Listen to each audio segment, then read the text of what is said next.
This is Cindy Johnson, and I'm at La Posada, and I'm so excited. I used to teach science, but I got the best science teacher in the world here about environmental stuff.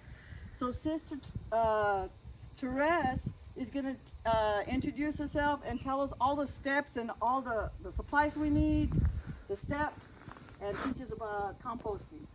Go ahead, Sister. Very good. Well, I'm here. I'm Sister Teresa, and I teach ESL at La Posada, Providencia. I also teach life skills, and part of what we try to bring more awareness to is the care of our earth and how we can really do, each person can do something to take care of our earth. And this is one way. It's called composting. Now, composting is very, very important because what Mother Earth supplies us with, we can do something wonderful with. We can make an organic fertilizer. That is what composting is.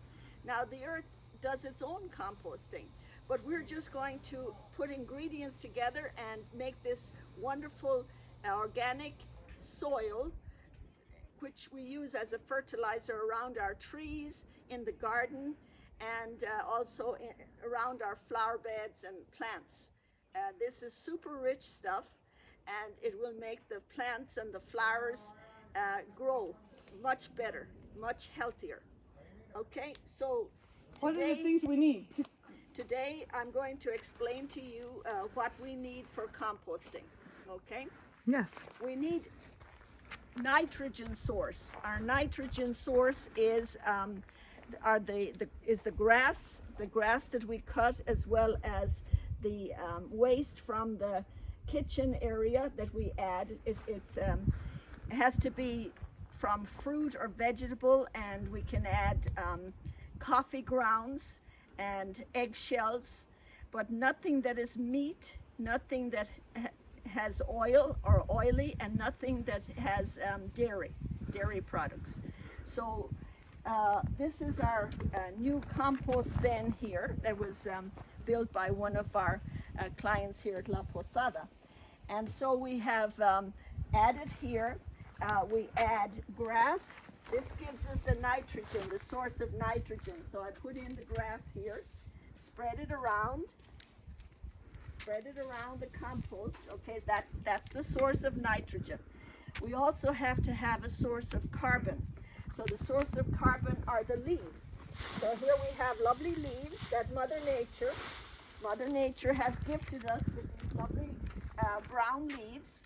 And so this is a good time for us to harvest the leaves from the trees, to rake them in, because this is necessary, a carbon source, the brown leaves, and a nitrogen source, the green grass, or from the kitchen, our waste, which is fruit and vegetable, mostly with coffee grounds.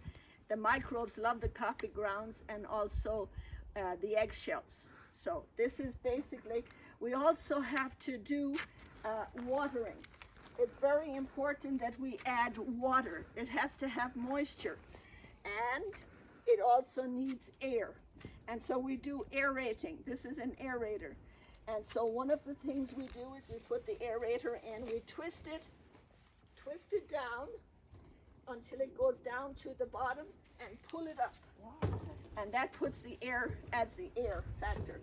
Another way to do that, which is very good when you have some people that are strong, like some of our clients have strength, and so they go in here and they turn everything, move everything, turn it up to get the stuff from the bottom to mix with the stuff at the top, and that adds the air.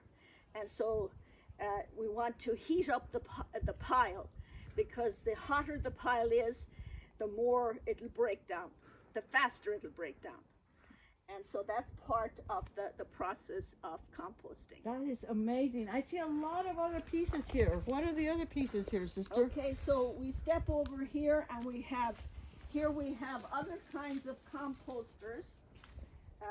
This one here, this this round environmental recycle composter.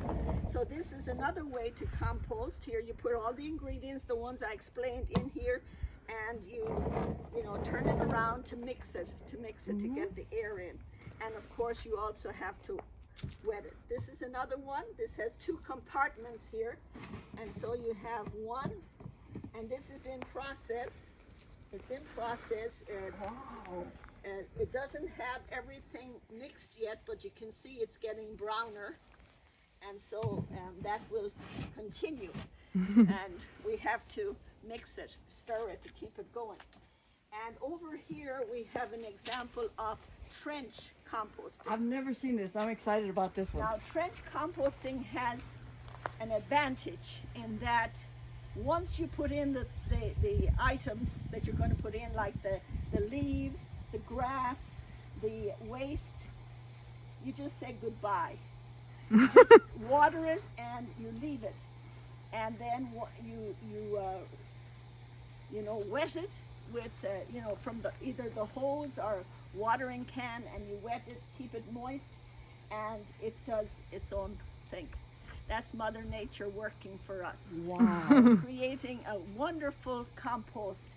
You have to leave it. You don't add any more to it. So this is add as you go, add, and this one is just put it in and leave it. I got questions. First, I know you teach this to all the guests here, but where did you learn all this stuff?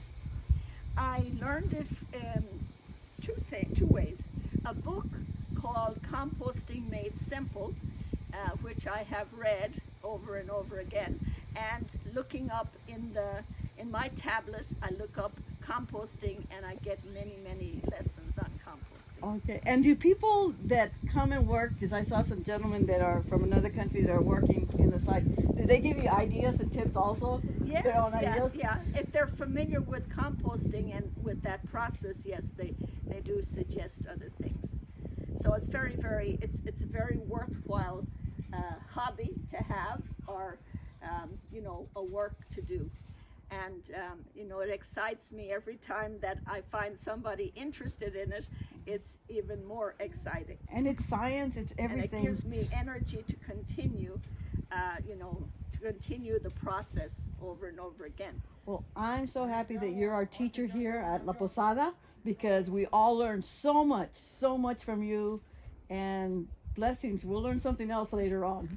Thank you very much. It's a pleasure to work with this.